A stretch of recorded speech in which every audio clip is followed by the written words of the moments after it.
जी, जामिया फ़ातिमा निस्वान जो अक्ल कुआ के तहत में चलता है, जामिया ही की शाख है, वहाँ की एक तालिबा है महबूब भी जी, उन तालिबा से अदबन दरख्वास्त है वो स्टेज के पास तशरीफ़ लाएँ।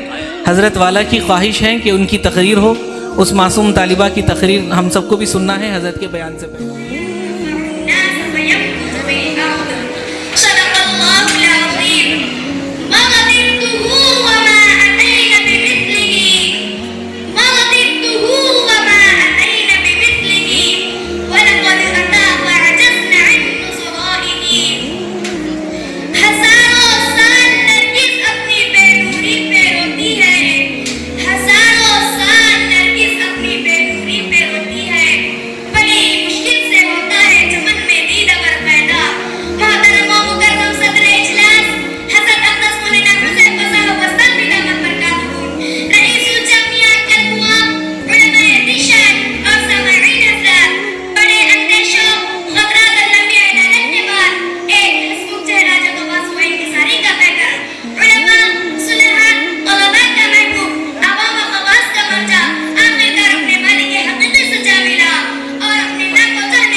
जिसका